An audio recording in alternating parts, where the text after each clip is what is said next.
Buenas tardes. Buenas tardes. Bienvenidos a todos. No. Agus. No tengo. Buenas tardes. No se escucha. A ver si.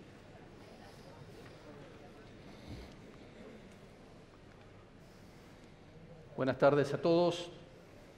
Bienvenidos a la segunda parte de la primera jornada de este evento, Inversión y Desarrollo, Congreso Nacional de Abogados del Estado. En este panel vamos a conversar sobre el Estado y la actividad empresarial, empresas con participación estatal, empresas del Estado, con la participación de los doctores Guillermo Cabanelas, Héctor Mayral, Silo Astolfi y Miguel Ángel Gutiérrez. Para presentarlos mejor, Guillermo Cabanelas es licenciado en Economía y abogado de la Universidad de Buenos Aires, doctor en Derecho, profesor de la Universidad de San Andrés, tiene un máster en Derecho Comparado y doctor en Ciencias Jurídicas de la Universidad de Illinois, socio del estudio Cabanelas Echevarne Kelly Abogados, autor de muchos libros de Derecho y Economía, publicados en Argentina, Alemania, Estados Unidos y muchos otros países. Héctor Mayral es doctor en Derecho por la Universidad de Buenos Aires, máster en Derecho Comparado, cum laude en la Southern Methodist University de Dallas, Texas, es visiting scholar en las universidades de Harvard y Cambridge, fue profesor titular de Derecho Administrativo en la Universidad de Buenos Aires entre el 1978 y 2008, Premio Conex de Platino, miembro de la Academia Nacional de Ciencias Morales y Políticas. En el 2015 fue Fellow en el programa Advanced Leadership Initiative de la Universidad de Harvard y también ha escrito numerosos artículos y libros sobre derecho administrativo. Silo Astolfi es vicepresidente y director de Asuntos Jurídicos de Aerolíneas Argentinas desde enero de 2017, abogado graduado con diploma de honor en la Facultad de Derecho de la Universidad Católica. Integró durante más de 23 años al estudio Brullú, Fernández Madero y Lombardi, abogados del cual fue socio. Integró el Comité Ejecutivo de la Alianza Iberoamericana de Estudios Jurídicos Afinitas y trabajó en el estudio jurídico americano Brown & Wood en su oficina de New York. El señor Miguel Ángel Gutiérrez es presidente de YPF, fue presidente y CEO del Grupo Telefónica de Argentina y consejero delegado de Telefónica Internacional, gerente financiero en JP Morgan, director de Mercados Emergentes Globales, también socio fundador de Rohatyn Group, integró el Consejo Consultivo de SIPEC, entre otras cosas. Les damos un fuerte aplauso a todos ellos.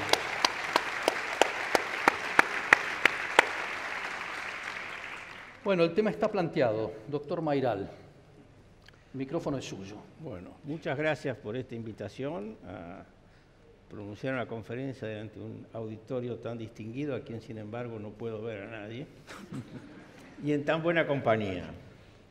El tema de las formas jurídicas a las que recurre el Estado para sus emprendimientos empresarios puede ser enfocado desde diversos ángulos. Uno es el jurídico, que es el que nos corresponde, el que me corresponde a mí como abogado. Otro, quizás más importante, es el de la eficiencia, y que corresponde a la ciencia de la administración, que no es un tema demasiado analizado en nuestro país. Entrando al tema jurídico, la principal cuestión que se presenta es qué derecho rige a los vehículos empresariales que utiliza el Estado. No vamos a ir a través de las distintas formas que utilizó el Estado,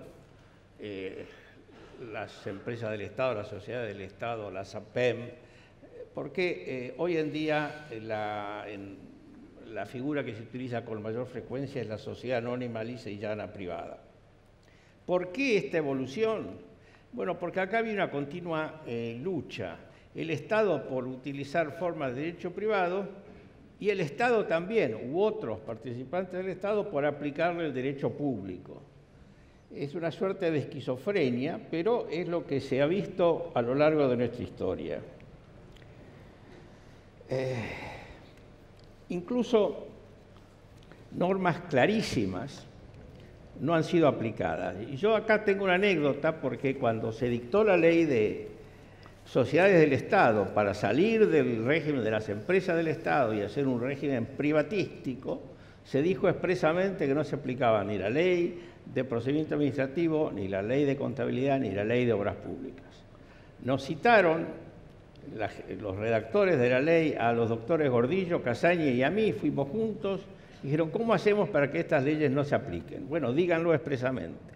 Se dijo expresamente, la doctrina administrativista inmediatamente dijo, esto es un grueso error, no hay que aplicarlo, y justamente un fallo de la Cámara Contencioso Administrativa llegó a decir, bueno, en realidad no se aplica en términos, la norma se aplica en términos absolutos, no se aplica en términos absolutos.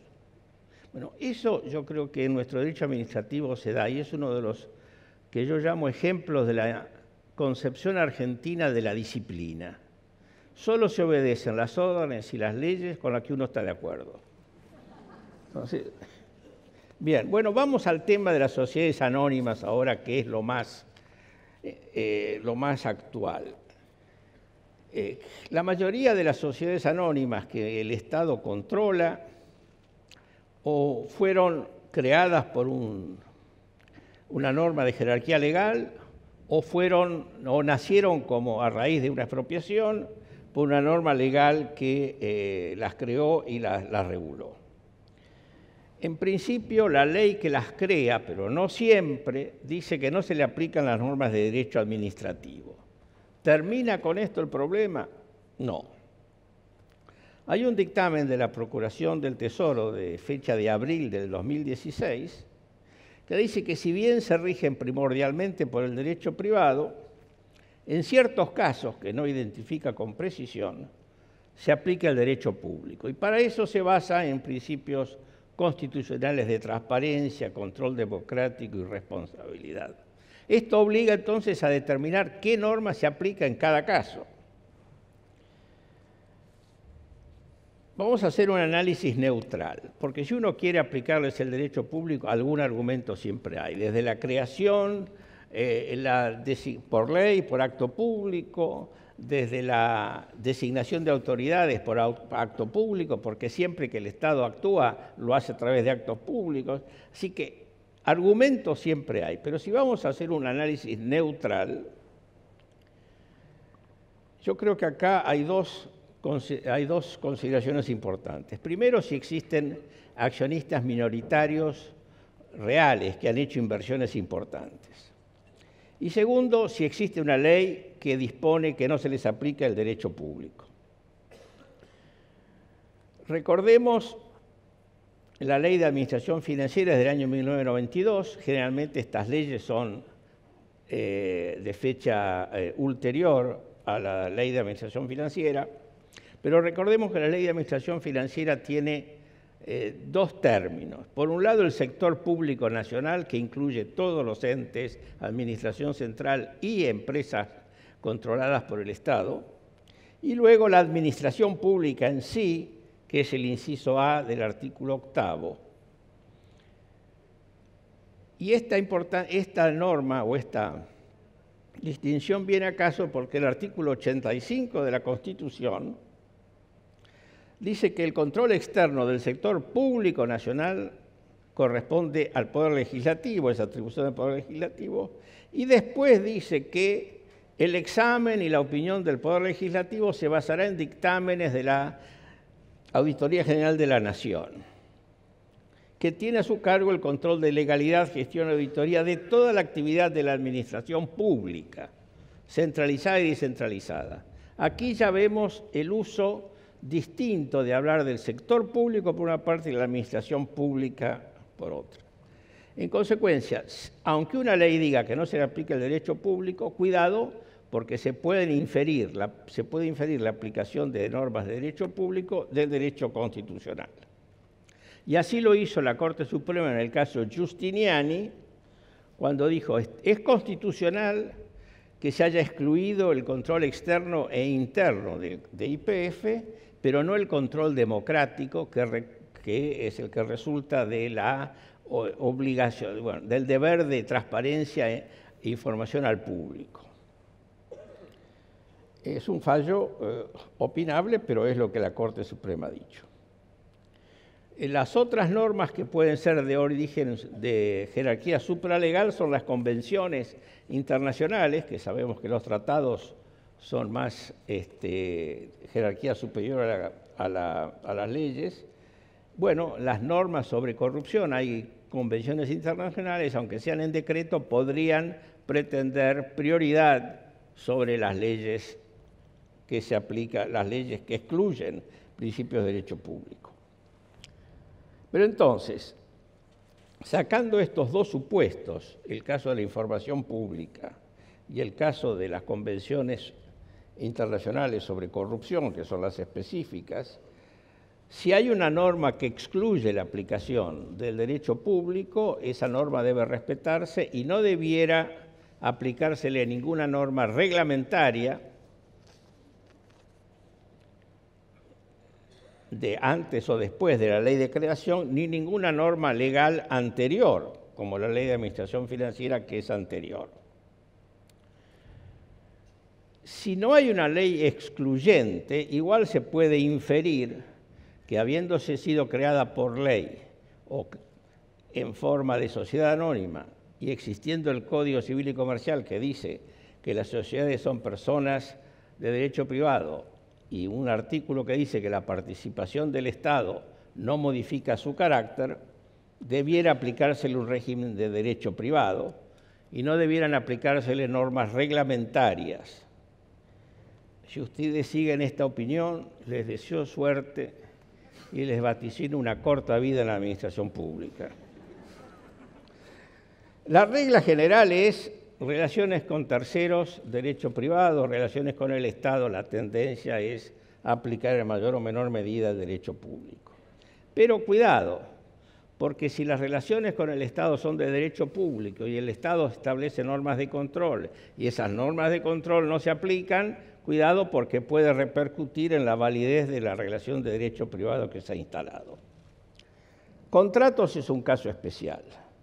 Por el decreto 1023 del 2001, en general no se le aplica porque habla de los sujetos del artículo 8º, inciso A, o sea, la administración pública centralizada o descentralizada, y las empresas del Estado, sociedades anónimas controladas por el Estado, etcétera, están en el inciso B del artículo 8º. Pero cuidado, porque la obra pública, que es un contrato incluido en la ley, tiene una definición por la ley específica de obras públicas que dice toda aquella obra financiada con fondos del Tesoro Nacional. Y el fondos del Tesoro Nacional se puede argumentar mucho tiempo si los dineros de una sociedad anónima con un balance son del Tesoro Nacional o no son del Tesoro Nacional, si el Tesoro Nacional contribuye con aportes continuamente a la empresa, podrá decir una cosa, si no lo hace continuamente. Bien, esto crea obviamente un enorme margen de incertidumbre para saber cuándo un contrato de una empresa constituida como sociedad anónima es obra pública o no. ¿Cuál es el costo de esta inseguridad jurídica? Bien, las firmas más serias se abstienen de tratar o si son contratos importantes, exigen ley y jurisdicción extranjeras.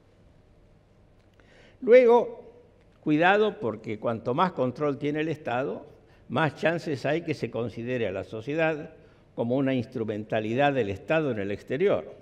Con lo cual, deudas del Estado que hoy en día, a Dios gracias, ya se están superando esa situación de insolvencia internacional que teníamos, pero cuidado porque pueden tratar de ejecutarse contra bienes de las empresas en el exterior. Tercero, inoponibilidad de la persona jurídica, porque hay normas que dicen que en caso de que el controlante no respete la personalidad jurídica de su controlada, la somete a una dirección unificada, etcétera, no puede alegar la personalidad separada y puede llegar a ser responsable por las deudas. Entonces, en mi opinión, acá hace falta claridad. Idealmente una ley especial que rija el tema, si no, opiniones precisas de la Procuración del Tesoro que ilustren sobre el comportamiento que debe darse. No se puede admitir, decir, bueno, en cada caso determínenlo, porque es imposible manejar una empresa y en cada caso tener que tener una opinión jurídica de si se puede o no se puede hacer una determinada conducta. Tampoco se puede decir, hagan lo que puedan, apliquen en lo que pueden, porque eso estará muy bien, muy práctico, pero el día que hay un problema jurídico puede haber consecuencias jurídicas muy graves para los directores. Entonces, por eso opino que debe haber claridad en el tema, idealmente a través de una ley. Es decir, en la práctica lo que se observa es que el derecho administrativo es el balotaje del derecho privado. Cuando el derecho privado no da la solución que se quiere, se recurre al administrativo. Y aquí, si queremos un cambio de paradigma, tenemos que recurrir a los funcionarios ejecutivos y los abogados recibir la decisión que ellos impongan. Decía Talleyrand, que era ministro de Napoleón, que la guerra es una cosa demasiado importante para dejársela a los militares. Yo creo que de igual manera estos temas jurídicos son demasiado importantes como para dejárselos a nosotros los abogados. Son los responsables políticos del gobierno los que tienen que decidir. Muchas gracias. ¿El tiempo estuvo bien? Muchas gracias. Muy bien, doctor. Si fuera que estos temas son tan importantes para los abogados que hay que dejárselos a los políticos, por definición los políticos van y vienen. ¿No caeríamos en un oxímoron de querer certeza en quien no puede darla?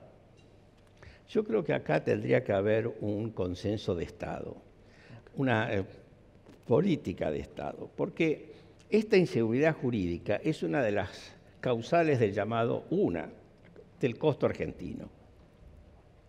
Y el costo argentino es el único factor que está totalmente en nuestras manos corregir y rápido.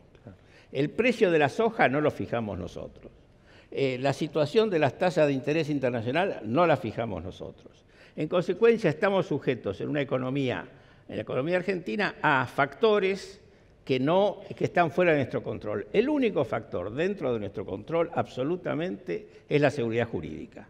Entonces creo que habiendo pasado por una situación realmente de indisciplina jurídica internacional que nos ha costado mucho y nos sigue costando, creo que debería haber un consenso entre los partidos políticos principales de algunas pautas básicas. Los contratos se respetan. El Estado respeta sus contratos, no solo los que firma él, sino los que firmó el gobierno anterior, porque si no, vamos a seguir siempre a las andadas. Y para los extranjeros, decirle que yo violo el contrato porque es inoportuno o inconveniente, o decirle que lo violo porque en realidad hubo un vicio jurídico en la contratación, cuando la mayoría de los contratos importantes vienen con opiniones jurídicas del abogado superior del ente o incluso históricamente de la Procuración, alegar vicios jurídicos en esos contratos no es visto como una demostración de seriedad en el exterior. Entonces yo creo que aquí, más que un partido político cambio o no, si queremos un cambio de paradigmas, todos los partidos deben aceptar estas reglas básicas de juego. Estamos de acuerdo. Doctor Cabanela. Muchas gracias. El tema que voy a tocar yo es el tema de el criterio de evaluación de la gestión de las empresas del sector público. Esto es en realidad una cuestión de muy antigua data que dio lugar a una disputa económica célebre en la primera mitad del siglo XX.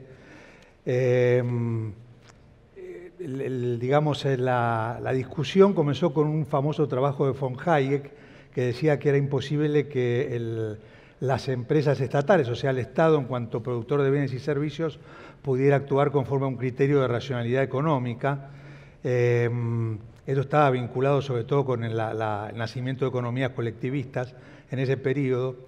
Y posteriormente, en la década del 40 y del 50, hubo dos trabajos famosos, uno de un economista americano, se llamaba Lerner, y otro de un economista polaco que se llamaba Oskar Lange, en un libro que tenía bastante difusión, que se llama La teoría económica del socialismo, que desarrollaron un modelo para, digamos, para lograr insertar sobre base de racionalidad económica la operación de unidades descentralizadas del Estado en la producción de bienes y servicios.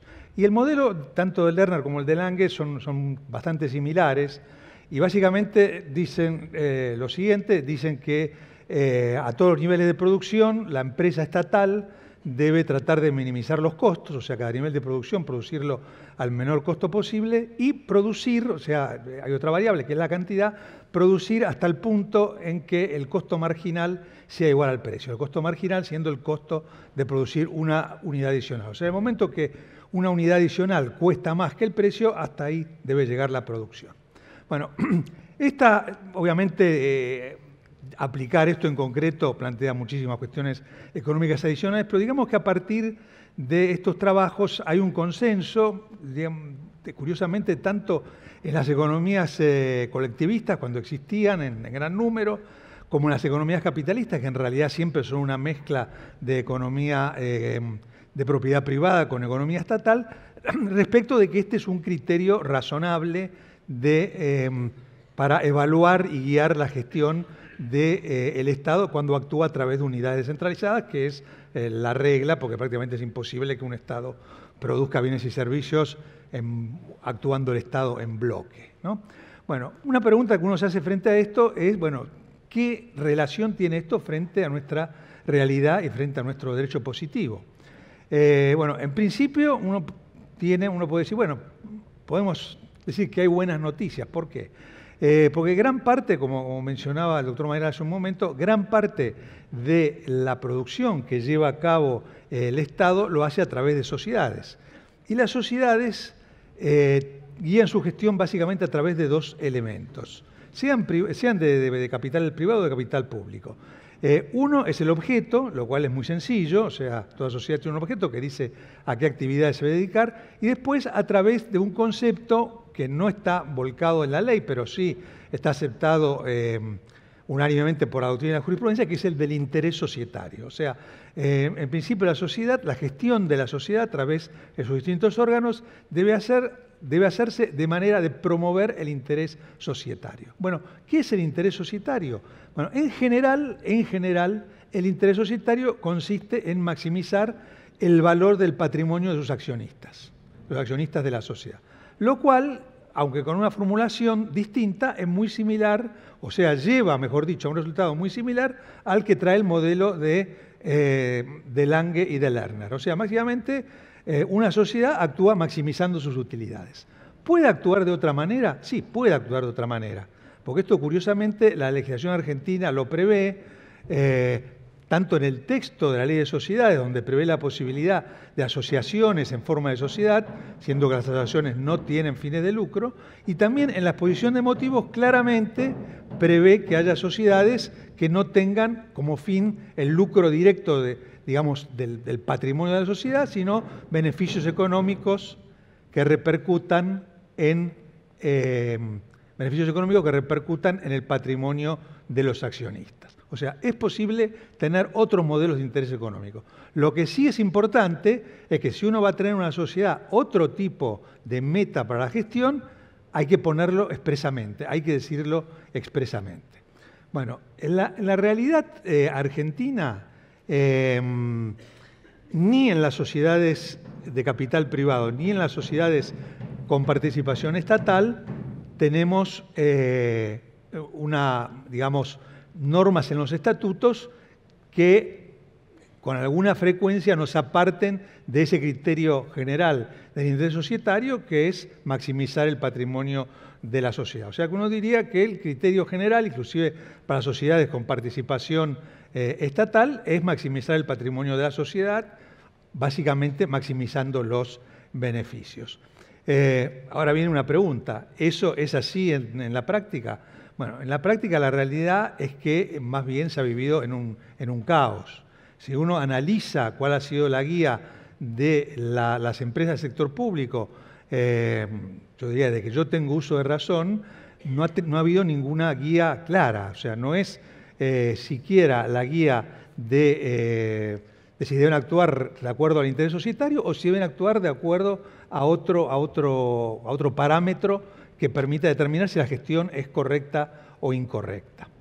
Una dificultad adicional que hay es que en los últimos años, no tanto en la Argentina, pero sí en el derecho comparado, y lo que pasa en el derecho comparado termina llegando a la Argentina, hay cierto debate, o un debate en realidad bastante intenso, respecto de qué se debe entender por el interés societario. Tradicionalmente el interés societario se entendía, como yo lo describí recién, básicamente como maximizar las utilidades o el patrimonio neto de la sociedad. Ahora, en las últimas décadas ha surgido toda una corriente que dice que en realidad la gestión de la sociedad debe realizarse llevando o teniendo en miras intereses sociales, o sea, intereses más amplios que meramente el de los accionistas o el del patrimonio neto de la sociedad. Y en esto hay un debate intenso en el exterior. Hay una posición que también, digamos, está inmortalizada en un artículo famoso, en este caso de Milton Friedman, que dice que la función social de la sociedad es maximizar la utilidad de sus accionistas. Entonces dice, no es que la sociedad no debe tener una función social, tiene una función social, pero esa función social la cumple maximizando la utilidad de los accionistas. ¿Por qué es eso así? Bueno, él da dos motivos. En primer lugar, porque todas las metas sociales distintas a las metas internas de la sociedad deben ser canalizadas a través de otras normas. Por ejemplo, las normas que requieren cumplir con reglas ambientales, las normas que imponen ciertas multas si no se cumplen con las normas laborales, las normas que imponen justamente obligaciones en materia laboral. O sea, no es función de la sociedad crear espontáneamente un marco normativo, sino que función de la sociedad es cumplir con el marco normativo que viene de otras fuentes y que la sociedad no está capacitada para crear. Y en segundo lugar, dice Friedman, y yo creo que tiene razón, dice, si le sacamos una meta clara a la gestión, como es la de maximizar la utilidad, y le damos una meta difusa, como lo es la de atender las necesidades de la sociedad, pero de la sociedad en su conjunto, de todos los habitantes de la sociedad, eso prácticamente es eliminar toda guía para evaluar la gestión de la sociedad y es prácticamente eliminar toda racionalidad en la gestión societaria. Bueno, en el derecho comparado, digamos que la posición de Friedman probablemente sea la que predomina, pero actualmente tiene bastantes opositores. En la Argentina, uno va al derecho societario positivo, digamos que la posición de Friedman es la que tiende a predominar, inclusive si uno analiza la obra del autor de la Ley de Sociedades, que es Alperín, dice básicamente que la función de la sociedad es obtener utilidades, salvo estos casos inusuales de asociaciones en forma de sociedad, o que se ponga expresamente en los estatutos, y salvo o sin perjuicio de que pueda realizar actos aislados de beneficencia, como donaciones por fines de promoción o de publicidad o de inserción en determinados ámbitos sociales. Bueno, en definitiva, yo entiendo que es muy importante revertir lo que ha sido la tendencia durante muchas décadas en Argentina, de que no hay ningún criterio claro para evaluar la gestión de las sociedades, de las sociedades del Estado. Y hay un famoso dicho que tiene muchas décadas que dice que la economía argentina es una economía capitalista sin mercado y colectivista sin planificación central. Bueno, y esto para el lado colectivista, o si uno quiere estatal de la economía, le sucede eso. O sea, tenemos un gran sector estatal de la producción, pero no responde a ningún criterio de racionalidad económica. Gracias.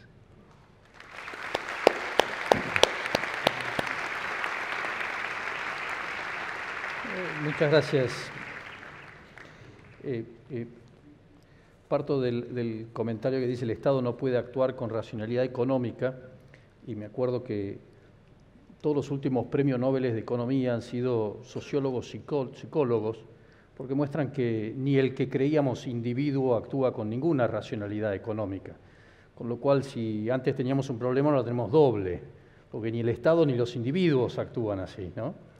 Pero también me parece interesante este input del mundo de la economía y de la gestión en en el derecho y tomar toda una serie de desarrollos desde Milton Friedman, como por ejemplo lo que es Michael Portan en el shared value, es decir, no es que no sea racional, sino que expande el límite de lo que hay que considerar a la sociedad y los beneficios sociales se cuantifican.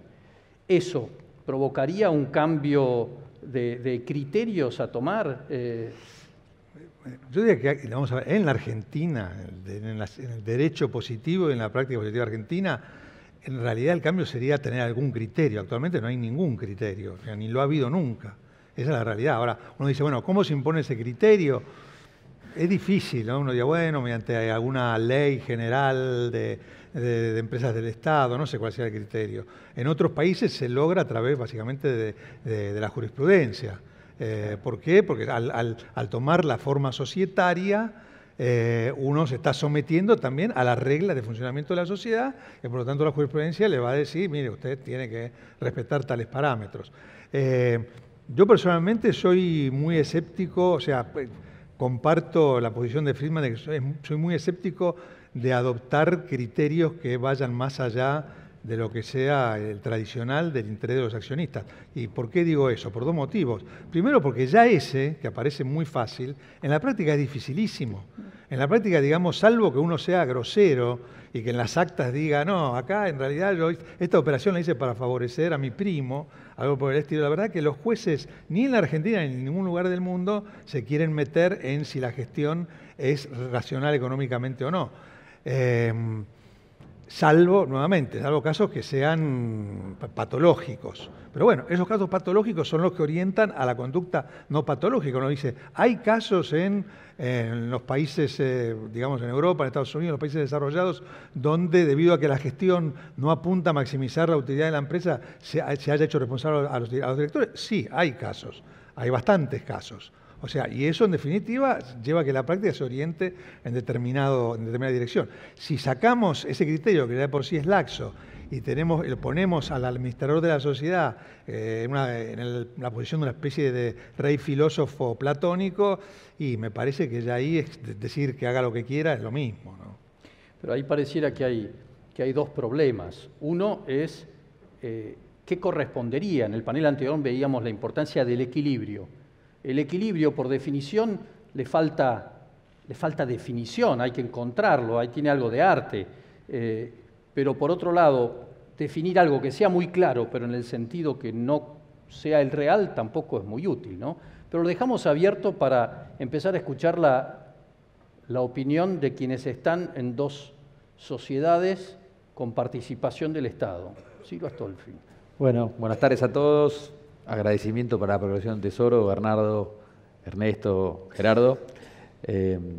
Bueno, miren, a mí cuando me dijeron de formar parte del panel, pensé que, considerando que iba a estar al lado de dos próceres del derecho y de un super CEO del país, me pareció que la forma de comentarles algo interesante era contarles mi experiencia en estos 10 meses de haber dado el salto y haber asumido como vicepresidente de Aerolíneas con responsabilidad sobre las cuestiones legales y un involucramiento también sobre lo que es auditoría interna.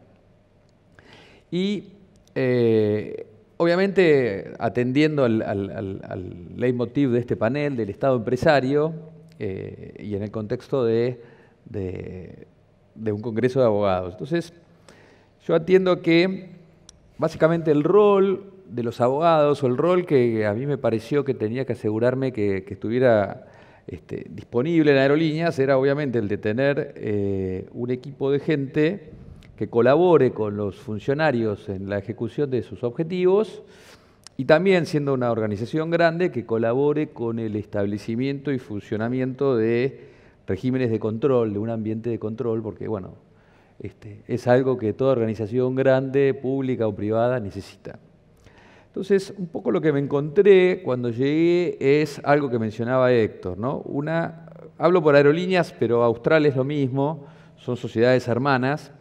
Lo que me encontré es una sociedad anónima privada, el Estado expropió las acciones de una sociedad anónima privada que pertenecían a unos a Marsans, una compañía privada sin ninguna relación con lo público, por lo menos en Argentina, y un tipo societario que se respetó y se mantuvo.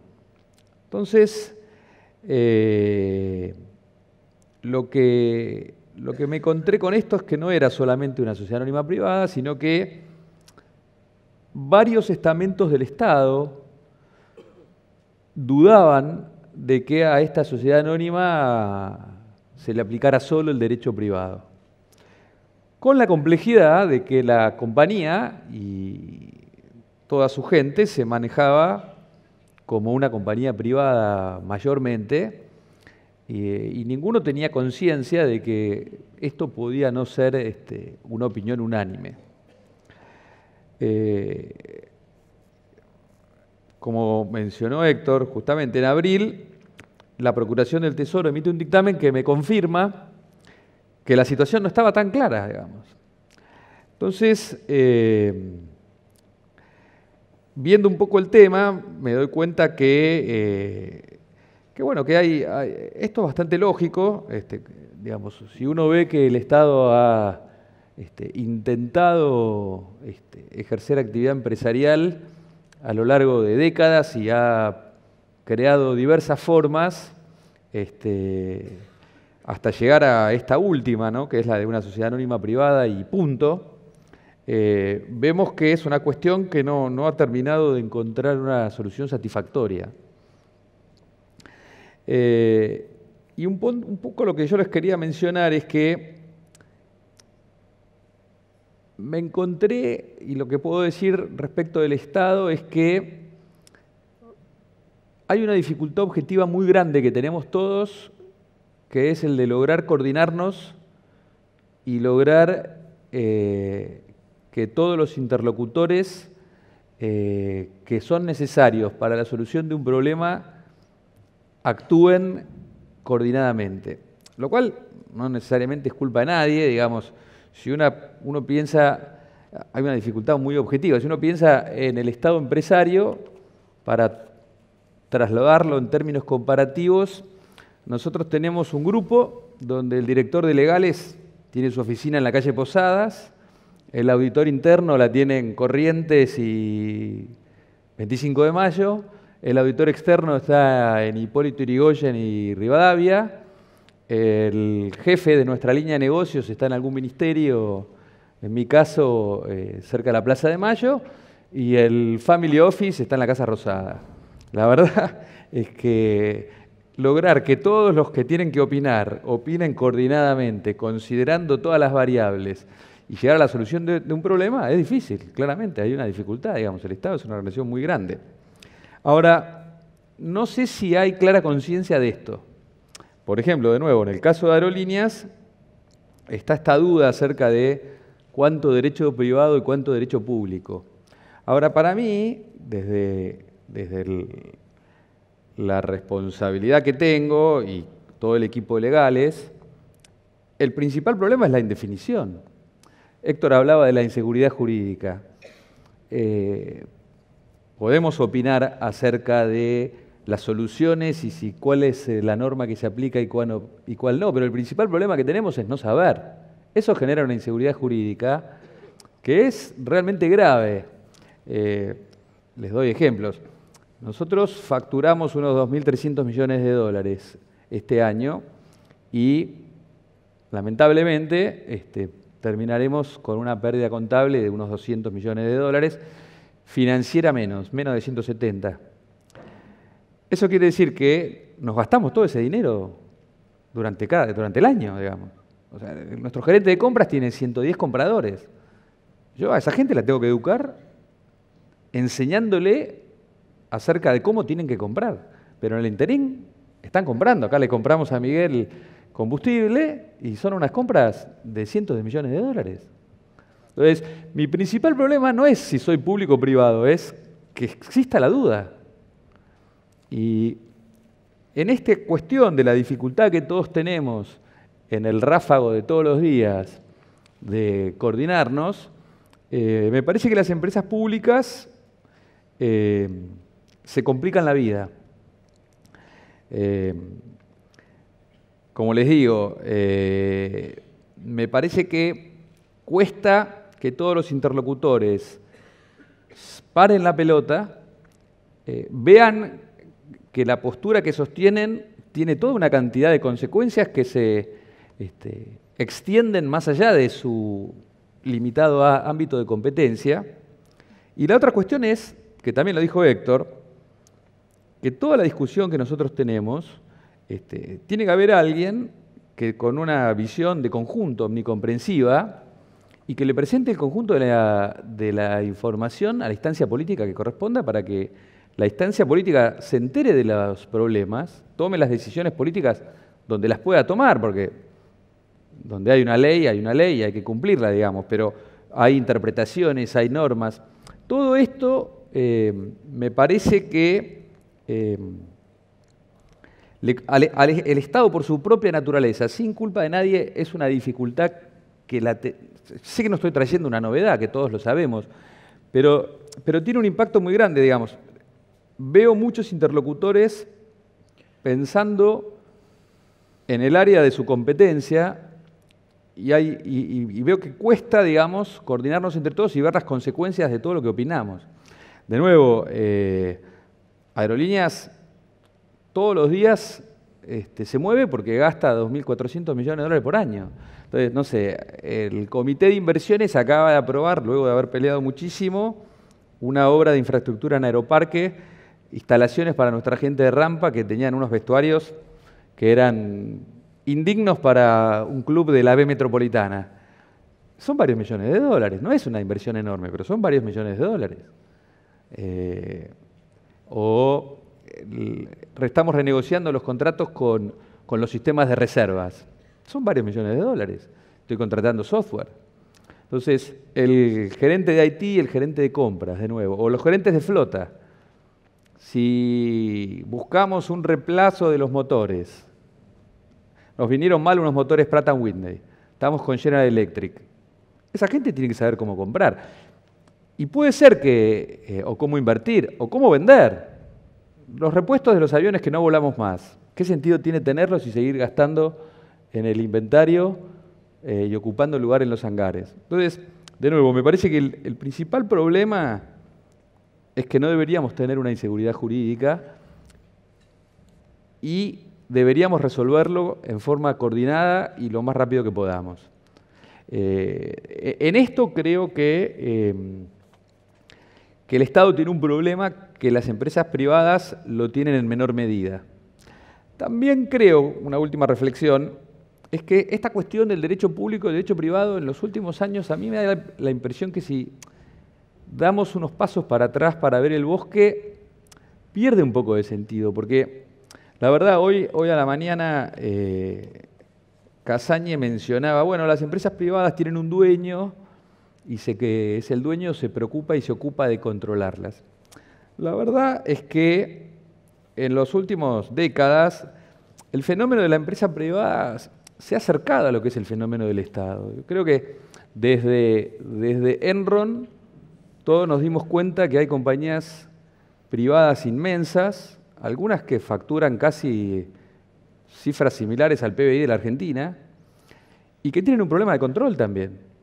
Entonces todos estamos, y de hecho yo lo estoy pensando para Aerolíneas, pero me doy cuenta y lo hablo con muchos de los que están acá, primos que tienen sus propias posiciones similares en otras empresas del Estado, y también con Laura Alonso. Todos estamos repotenciando gerencias de auditoría, creando la gerencia de compliance, preocupados por algo de responsabilidad social empresaria. Todas estas figuras son preocupaciones de las empresas privadas hoy. Entonces, me parece que hay una cuestión en donde cabe reconocer que cuesta coordinarnos y llevarle a los políticos los problemas y la información para que tomen las decisiones que a ellos les corresponden. Y dos, creo que los límites no son tan claros como en el pasado, y creo que hay herramientas en las empresas privadas y en el ámbito privado que perfectamente pueden ser útiles y pueden ser adoptadas por el Estado o pueden ser influidas o adoptadas en cierta medida por el Estado para lograr lo que todas las organizaciones quieren, empresariales o no empresariales, públicas o privadas, que es ejecutar sus objetivos de la forma más ágil, asegurando un ambiente de control y transparencia. Un aplauso.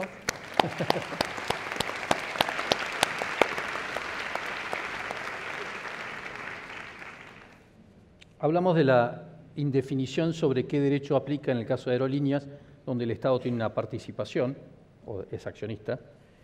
Y voy a hacer una pregunta que es capciosa, porque lo primero que pienso es, ¿qué nos conviene?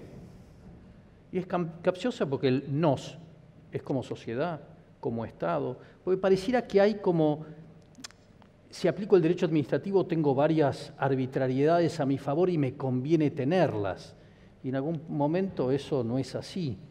Si el Estado aplica la racionalidad del interés societario, no importa cómo lo definamos, casi uno podría decir, da lo mismo, ¿o no? ¿Qué nos conviene? Bueno, primero digamos, el Estado ha definido que su auditor externo y su auditor interno son la SIGEN y la GN.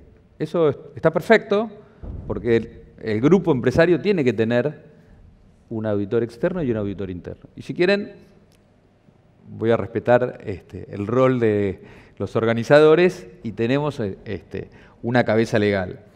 Ahora, sin perjuicio de que ese es el rol de la SIGEN y de la GN y el rol de la Procuración, después los mecanismos para que las operaciones se desarrollen, elijamos el mejor y son discutibles, pero la verdad me parece que en la operación el derecho privado es perfectamente suficiente y entonces lo que el Estado empresario deberíamos, en mi visión, tener es utilizar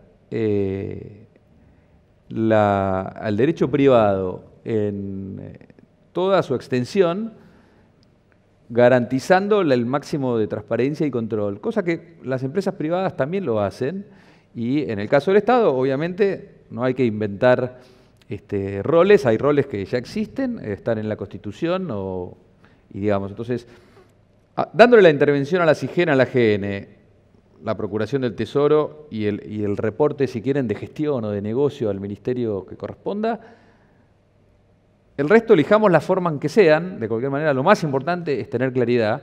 Ahora, si me preguntan a mí de qué formas son mejores, yo creo que son las del derecho privado, digamos. Distinto que, así como las empresas privadas tienen su manual de compras, el Estado le dice a los ministerios su forma de comprar es aplicando la ley de obra pública o la ley de... porque el Estado también lo tiene que hacer como una organización, digamos. Ahora, estando en el rol empresario, no creo que la forma de la ley de obra pública sea mejor a que una empresa de titularidad estatal se organice privadamente, siempre y cuando la SIGEN y la GN controlen y tengan total acceso a todos los movimientos. Perfecto. Doctor, querías... Esa pregunta de a quién le viene bien aplicar el derecho administrativo es muy relevante, porque hay un caso en la jurisprudencia que el que pedía la aplicación del derecho administrativo de la ley de obras públicas era el actor, era el privado, porque quería entrar en la ley de obras públicas para cobrar mayores costos. Y ahí le dijeron, no aplica la ley de obras públicas. Pero cuidado, porque la ley de obras públicas es una ley que los constructores argentinos consideran muy favorable. O sea que aplicar la ley de obras públicas puedes tener sus pros y sus contras para el Estado mismo. Claro. En cuanto a la licitación, sí, pero en cuanto al régimen de fondo, es discutible. Entonces, en cada caso hay que determinar, pero es lo que no se puede hacer. Yo no puedo decir, si me viene bien aplico una ley, si no me viene bien la otra. Tiene que haber una previa certeza de qué régimen se aplica. Y retomó también que no es solamente una decisión política, sino una política de Estado, porque solamente una decisión política la somete al vaivén del pasar de los meses. Bueno, Ejemplo de YPF. bueno, primero, ¿Cuáles son las lecciones? bueno, primero agradecer la invitación, agradecer a Bernardo y la Procuración la invitación. Tengo que confesar que cuando me dijeron de venir acá y sabiendo que había tantos abogados y tantos abogados además en el panel y que yo no lo soy, venía bastante preocupado y seguramente tengo que seguir preocupado. El único tema que tengo, alguna práctica tengo, mi mujer es abogada, con lo cual algún ejercicio tengo del tema. Pero bueno, a ver, la buena noticia que yo tengo para ustedes es que yo no la veo tan complicada de todo lo que escuché, ¿no? Entonces les voy a contar un poquito desde YPF cómo la vemos. Creo que ustedes saben que YPF es una sociedad de derecho privado. La ley que en su momento fue promulgada el 4 de mayo del 2012, 26741, si no me equivoco, que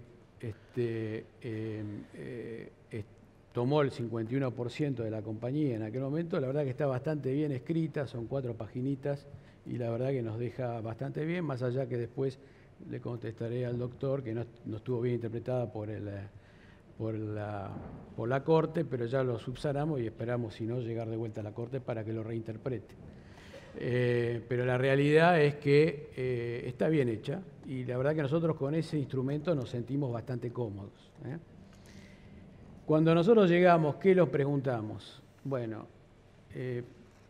¿dónde creemos que una compañía que es 51% estatal, o que sus acciones están en poder del Estado, y 49% están en manos privadas?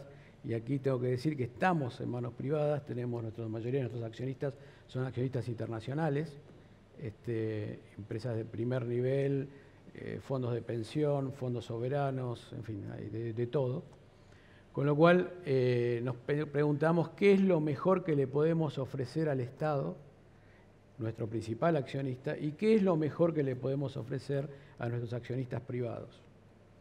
Y ahí en accionistas privados además incluyo a una cantidad de, siguiendo un poco el concepto que se mencionó antes, de grupos de interés. Un grupo de interés importante para nosotros también es quien tiene nuestra deuda, debemos 8.000 millones de dólares, mayoritariamente esa deuda está en manos de también fondos internacionales y demás que nos exigen una disciplina, ¿no? Y la verdad que lo que pensamos que mejor le podíamos dar es, y por lo menos ha sido mi experiencia internacional, es un buen gobierno corporativo. Es decir, el gobierno corporativo, en mi opinión, después voy a mencionar algunas otras cosas, pero en principio un buen gobierno corporativo soluciona algunos de los problemas que yo estuve escuchando durante este panel, ¿no? Entonces nosotros, ¿qué hicimos? Fuimos a ver cuáles son las mejores recomendaciones de gobierno corporativo que existen. Y Argentina ahora está intentando entrar a la OECD, la Organización Mundial de Comercio, pero al mismo tiempo tenemos una reunión muy importante porque tenemos la presidencia del G20. ¿Okay?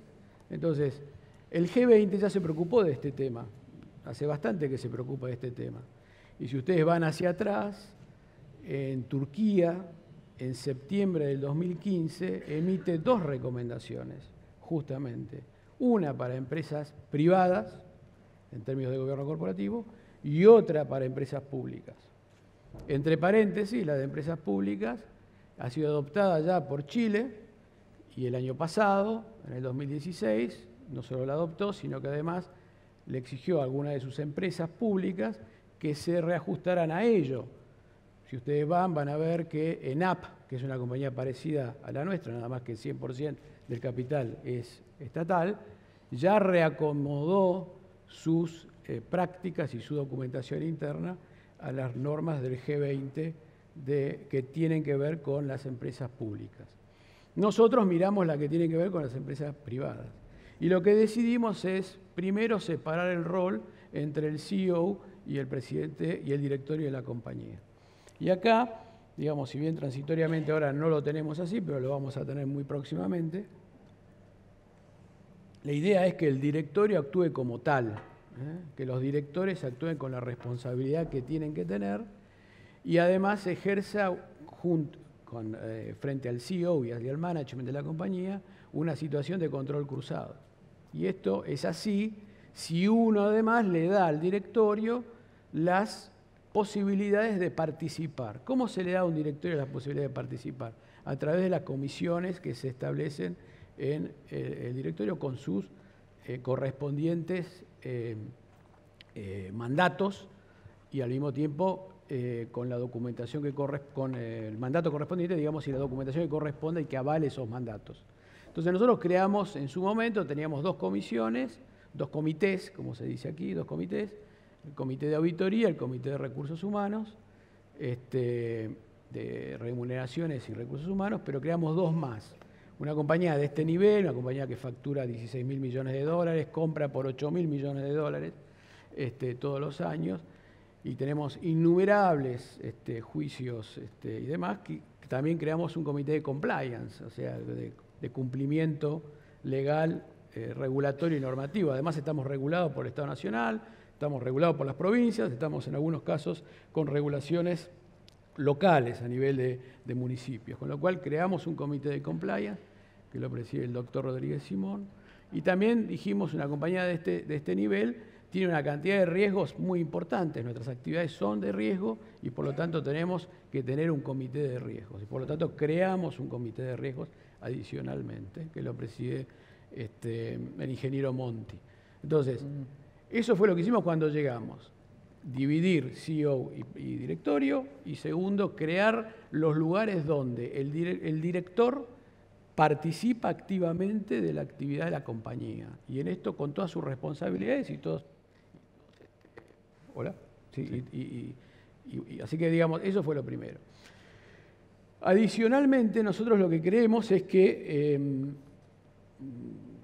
yo sé que ustedes siguen un poco este tema recién escuchada, de privado y público. Yo la verdad que pienso que es posible una empresa con mayoría estatal que se rija por el derecho privado, y a mí lo que me gusta en general es que además cotice en bolsa, porque eso es el principal control que tenemos nosotros.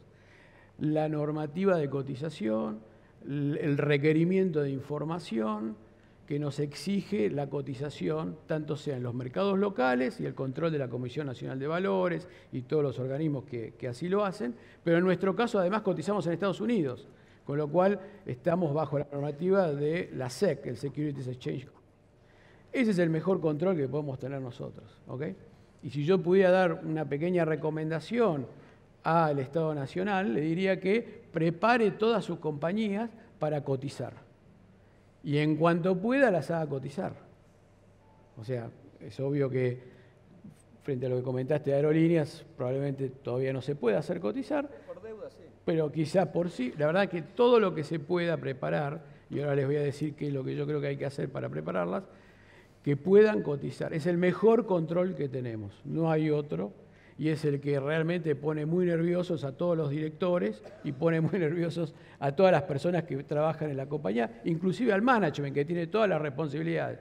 Les aseguro que cuando hay que firmar el F20 para la SEC, tiemblan las manos, O sea, están todos seguros de que ahí hay que firmar, y aparte está el control del auditor externo, que yo, obviamente, estar auditado por una de las Big Four es muy importante. ¿Qué más podemos hacer para realmente preparar estas compañías? ¿Y qué vamos a hacer nosotros en YPF? En el corto plazo ha habido todo, bueno, este año, ha habido toda una discusión de que se va a actualizar la ley de mercado de capitales y demás. Bueno, lo que yo pude ver en la compañía es que nuestro estatuto es muy viejo y está plagado de cuestiones que ya fueron superadas o por normas nuevas, por leyes nuevas, y creo yo que van a estar aún más superadas por la ley de mercado de capital. Entonces, una cosa que nosotros vamos a hacer es actualizar nuestro estatuto. Y probablemente de esa actualización se derivará que vamos a eliminar un montón de artículos que ya no tienen sentido, y vamos a asegurar que el gobierno corporativo se ratifica en el mismo. Si yo pudiera también hacer una recomendación, creo que para cada compañía pública recomendaría revisar sus estatutos y tratar de ayornarlos a la nueva realidad que viene. Y de vuelta, pensando claramente en el G20, en lo que ya tenemos como información y disponible, y al mismo tiempo en si algún día esa empresa es viable para que pueda tener una cotización. ¿Qué modelo sigo yo? El francés.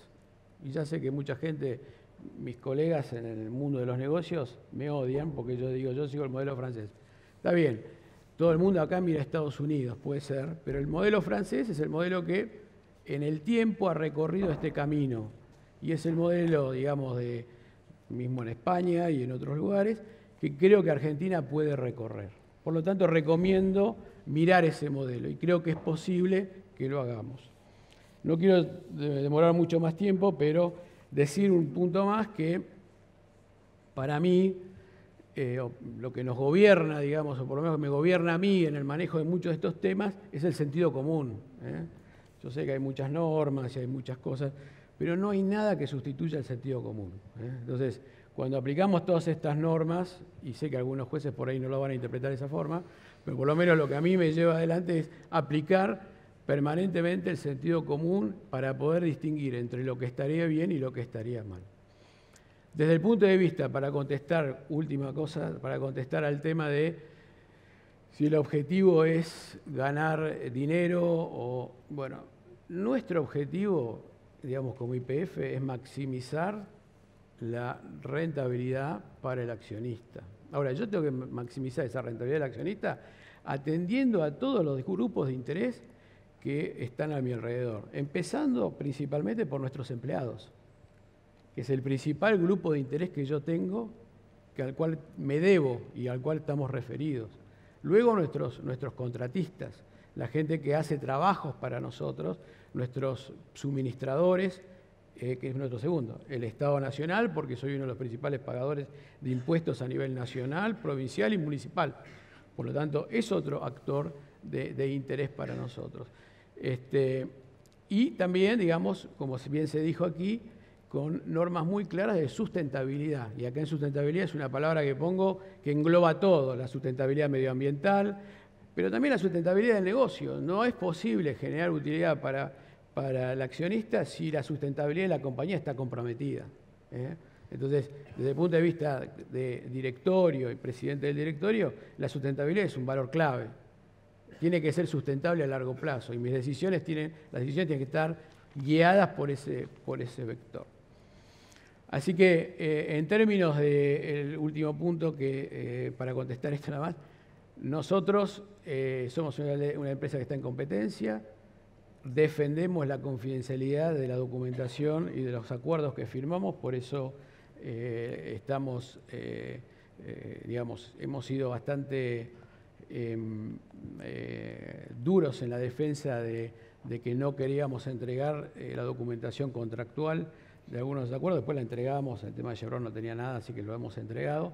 Pero la realidad es que nosotros defendemos nuestros acuerdos porque estamos en competencia. Yo no quiero que mi contrato lo conozca mi competidor inmediato. Por lo tanto, una nueva ley de información pública que este gobierno aprobó, más el decreto reglamentario, ahí de vuelta se han excluido las compañías que cotizan en bolsa y espero que, si es necesario, volver a llegar a la Corte para que eso se valide. No es porque no queremos presentar la información, es porque en algunos acápites específicos necesitamos proteger la información, porque si no, la verdad que seríamos el hijo bobo de la industria, y eso no puede ocurrir porque estaríamos perjudicando principalmente al 51% que tiene el Estado Nacional. Bueno, muchas gracias.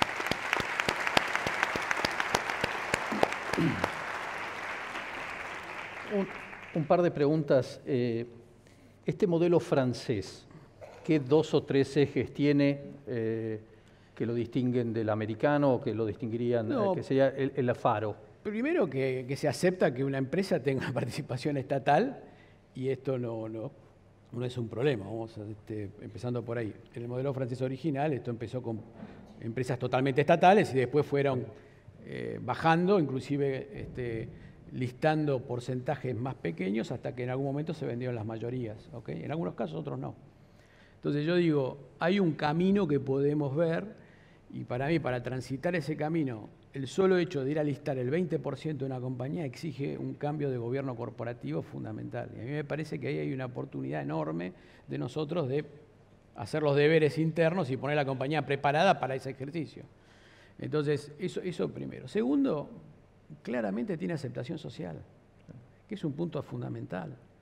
O sea, y esta es la pelea que yo tengo, pelea no, digamos, la discusión que tengo con mis colegas empresarios. Señores, la aceptación social es esta, la Argentina quiere esto, no, el ciudadano argentino medio quiere esto. Y está bien, si lo hacemos bien, funciona bien. O sea, entonces, la realidad es que me parece que hay una oportunidad y tenemos que buscar como país de que lograr que esa oportunidad sea posible. Y el tercer tema es que yo creo que se crea un mercado de capitales doméstico. A mí me gustaría que cuando decimos vamos a vender el 20% de aerolíneas el día que se diga, la mitad de eso sea comprado por argentinos. O sea, que se ponga un establecimiento de que el mercado se va a listar con estas condiciones. Entonces, vamos recreando un mercado doméstico de capitales, que es lo que al final nos va a sostener. Les aseguro que las arbitrariedades públicas sobre aerolíneas o sobre YPF, cuando el 20% del capital o el 25% del capital está en manos de los ciudadanos argentinos, se van a acabar. Es la mejor defensa que tenemos. No hay otra.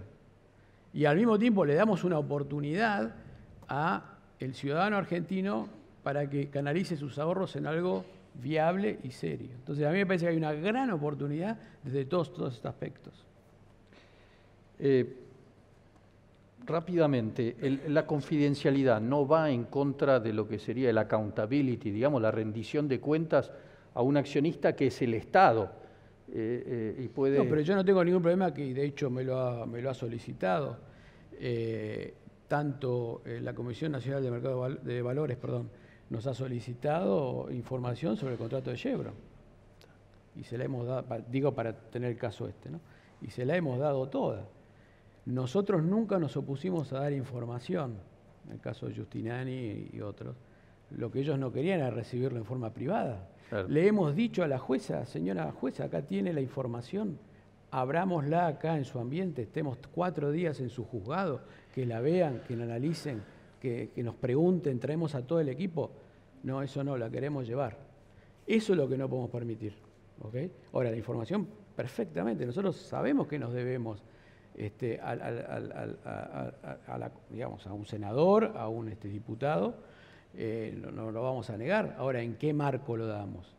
El interés de los dos tiene que estar alineado. Si el interés es político, estamos mal, porque ese no es mi interés. Vemos acá 2 ejemplos donde buscan en el mercado, digamos, en las prácticas de mercado, mejores prácticas de transparencia, de rendición de cuentas, de control, etcétera.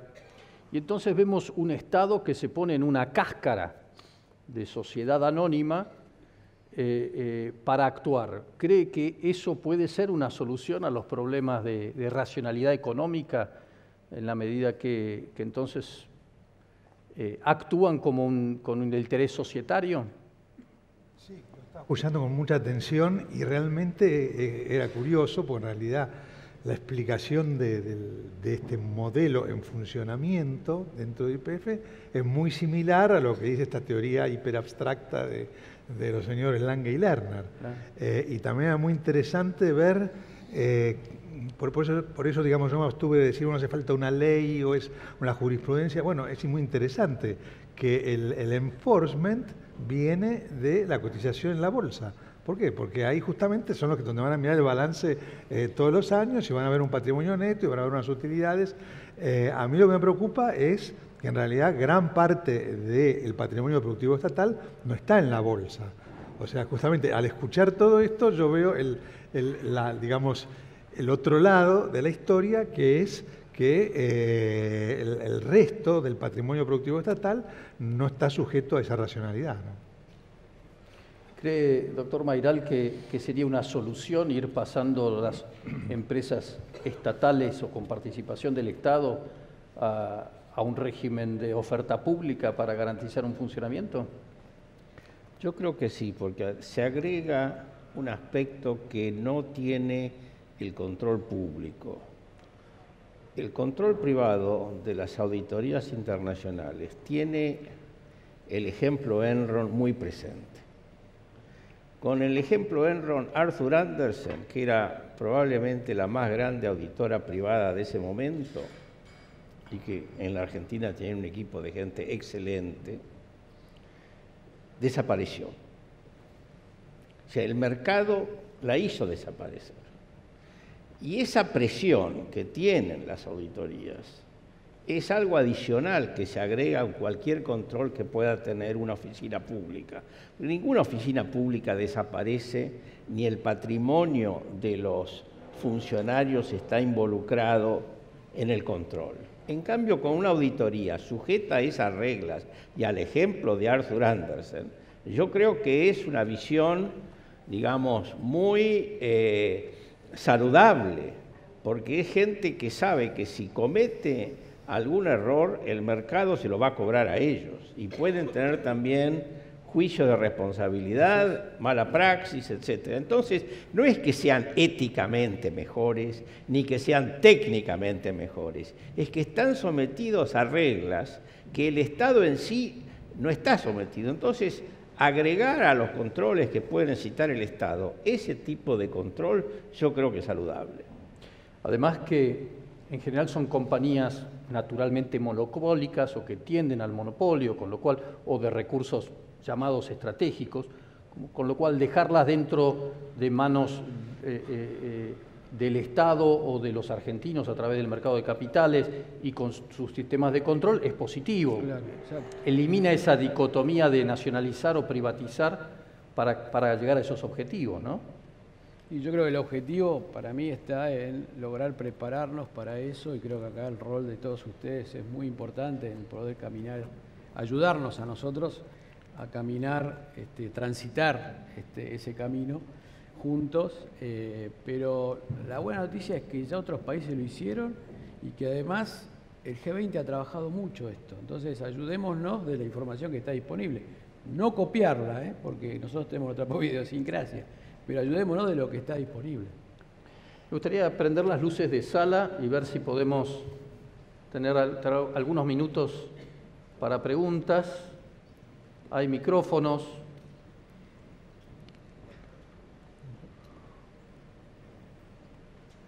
Luces de sala, no micrófonos, ahí va, ahí va. Están despertando. La risa habla mucho por ustedes. ¿Qué piensan los abogados del Estado? Yo caminé un poquito en el break y preguntaba.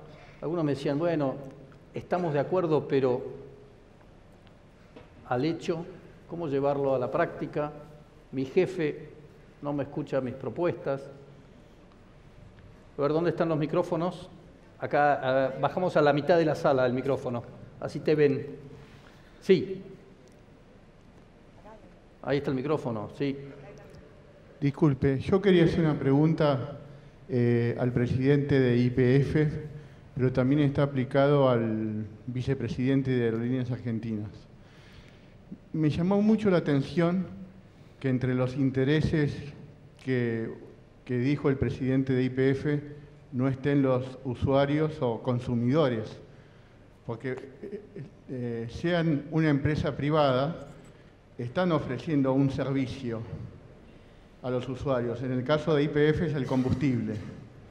Entonces, mi inquietud es, tanto en el caso de Aerolíneas, que es una empresa de aviación, en ningún momento se habló de los usuarios o de los consumidores. Es decir, digamos, también hay que pensar en los intereses de ellos, en la protección de ellos.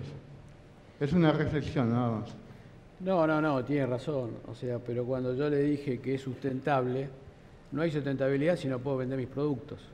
¿Okay? Entonces ahí está mi cliente. Si yo no soy competitivo, siendo una empresa que estoy en competencia, y no tengo la oportunidad de ofrecer esos productos, tiene razón, podría haber nombrado clientes como sector genérico, sí, lo podría haber dicho. Ahora, en la sustentabilidad de mi negocio, ahí está la realidad.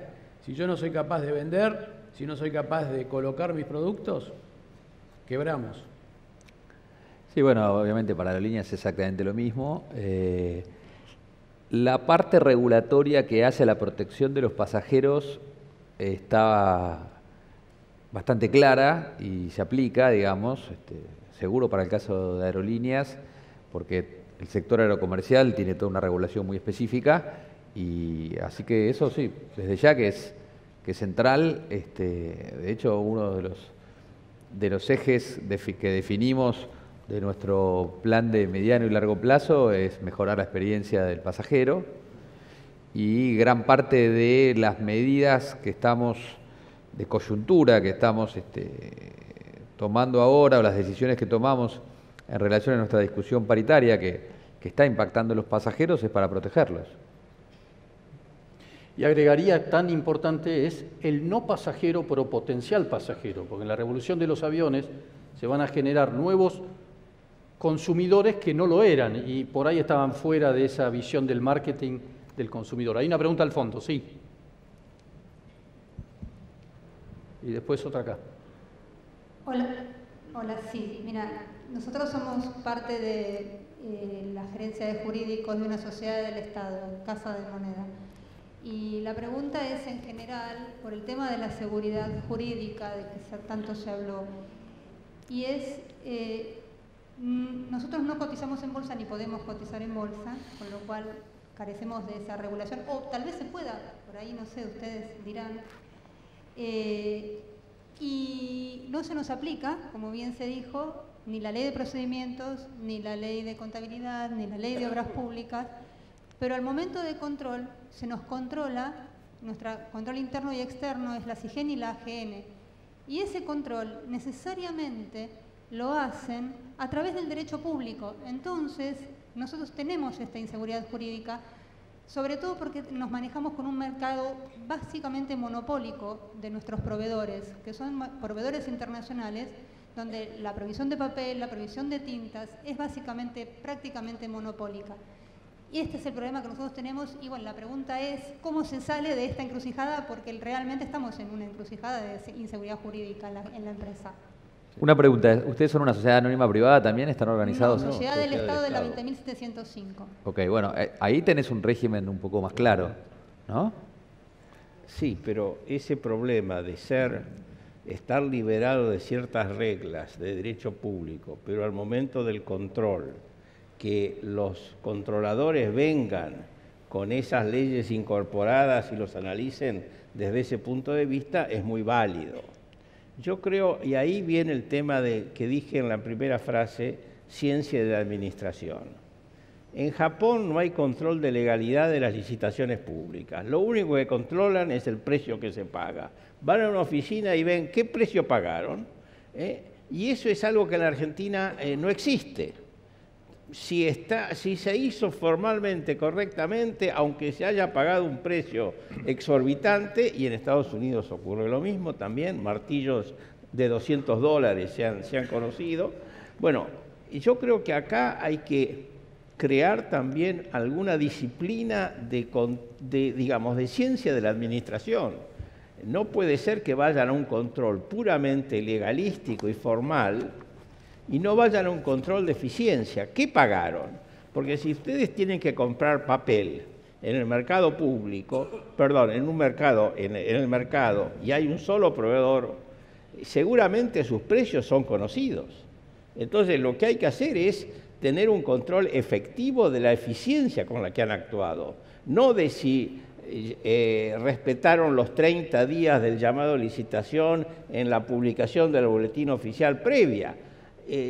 Creo que hay que cambiar el paradigma y crear dentro del Estado personas idóneas en temas en la eficiencia para que ellas actúen también y dar menos importancia a estos controles de legalidad formal que en definitiva, como decía cuando yo hice la conscripción, hará muchos años, ¿para qué vamos a actuar bien si se puede actuar reglamentariamente?, decían.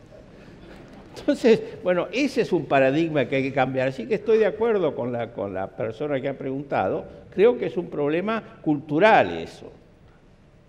Acá adelante había una pregunta también. Buenas tardes.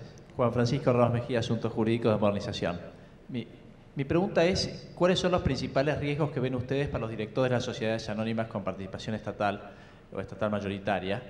¿Y cómo mitigarían esos riesgos también cuando a veces los intereses pecuniarios de maximizar las ganancias de las empresas no se condicen con los intereses que puede tener el Estado de, por ejemplo, subsidiar pasajes, como podría ser aerolíneas o la política energética nacional en el caso de YPF? ¿Cómo manejan eso y cómo ven ese conflicto? Sí, si querés, una aclaración es, el Estado no subsidia pasajes en el caso de aerolíneas. Si quieren, tenemos déficit y cubre nuestro déficit, como lo hace cualquier accionista. Al ser el Estado lo hace no por las razones de cualquier accionista, sino por razones de Estado, que son que consideran que el servicio que nosotros prestamos es relevante para la sociedad, pero no tenemos un subsidio de pasajes. Nosotros, la verdad, no se enojen, pero tratamos de cobrar todo lo que podemos, sin perjuicio de que a veces la lógica empresaria hace que para asegurarte que el avión vaya completo te convenga algunos pasajes venderlos bien barato, pero no recibimos un subsidio directamente atado con el precio del pasaje para nada. De hecho, el mandato y el plan, y tenemos bastante convicciones de que vamos a terminar 2019 sin déficit, para lo cual vamos a tratar de seguir cobrando lo más que podamos. En cuanto a la responsabilidad de los directores, yo te diría que la verdad que considero que, sin entrar en la discusión de una sociedad anónima privada o pública, que tenemos la responsabilidad de un funcionario público, lo tenemos claro, y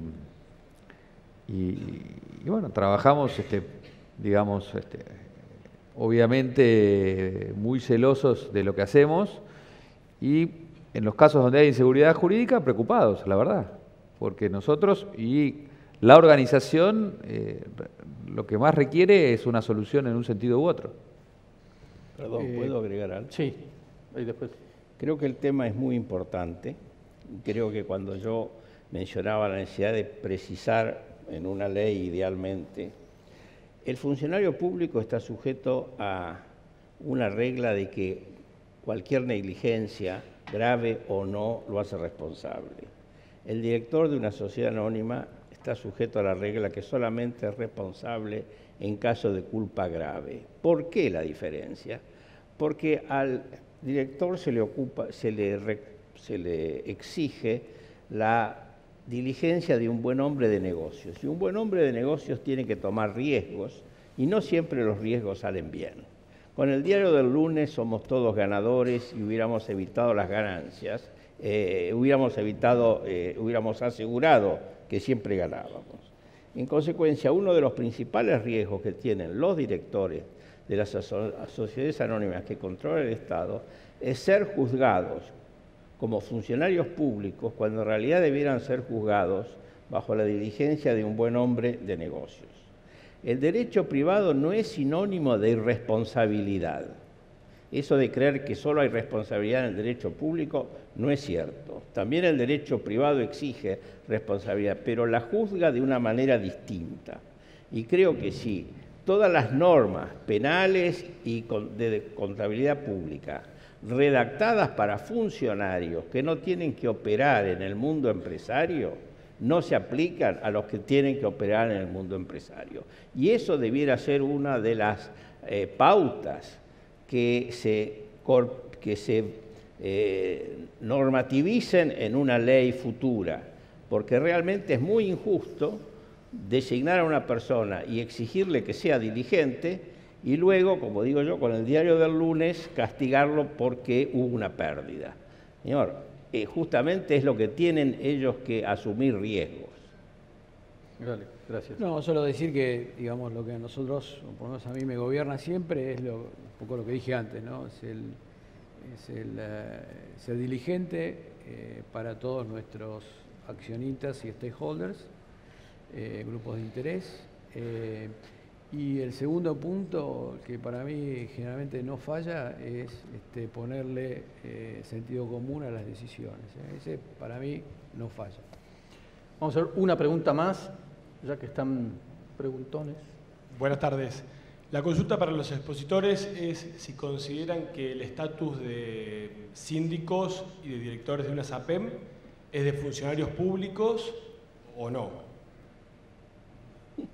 No me miren a mí. Bueno, creo que hay un decreto que les otorga ese carácter de funcionarios públicos. Y la verdad es que mientras no se aclare la situación por una... incluso la Convención de las Naciones Unidas sobre corrupción habla de funcionarios públicos, son todos aquellos que desempeñan funciones en empresas públicas. Yo creo que en caso de discusión en sede penal lo van a considerar funcionario público, probablemente. Y esa es la gran injusticia, que haya una norma idéntica para el funcionario que recibe a personas que lo visitan en su despacho y que no tiene que tomar riesgos, al revés, tiene que evitar riesgos, y para aquel que está todo el día en la trinchera comercial o industrial, teniendo que producir, que tomar riesgos, que comprar y vender. Entonces, el que controla a ese señor que está en la trinchera, obviamente tiene que tomar en cuenta esa actividad específica y distinta de la del funcionario público. Creo que una de las cosas que debe hacer el derecho argentino es distinguir entre la actuación empresaria de los directivos empresarios del Estado y la actuación de los funcionarios públicos. Yendo a la pregunta, probablemente los consideren funcionarios públicos. Yo saqué un artículo hace mucho tiempo sobre cuando salió la ley, después de la Ley de Sociedades del Estado, hablando de que se les aplicaba el derecho privado y que no se podía, como lo dice la misma ley, y que no se podía aplicarle una pauta de responsabilidad de funcionario público. Y hubo abogados expertos, especialistas en derecho penal, que llevaron mi artículo al juzgado penal defendiendo a sus defendidos, que eran acusados justamente por no haber respetado las pautas del funcionario público.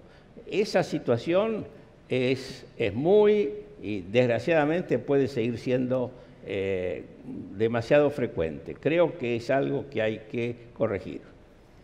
Bueno, entonces, para sintetizar, nosotros tenemos un Estado con actividad empresarial y quizás existe la posibilidad de salir de la dicotomía derecho público, derecho privado para encontrar soluciones concretas, pero lo importante es una política de Estado que lo establezca, que lo clarifique, que lo lleve al detalle para tener un norte claro por dónde avanzar, ¿no? Sí, absolutamente. Y déjame retomar algo que dijo Miguel.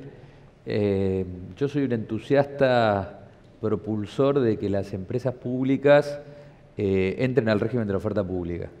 Aunque solo sea para deuda, para que, digamos, no se mezcle en el debate la cuestión de la privatización, digamos. Aunque solo sea para deuda, o aún una cosa más radical, simplemente decir que entran al régimen aunque no tengan ningún título ni de deuda ni de capital cotizando.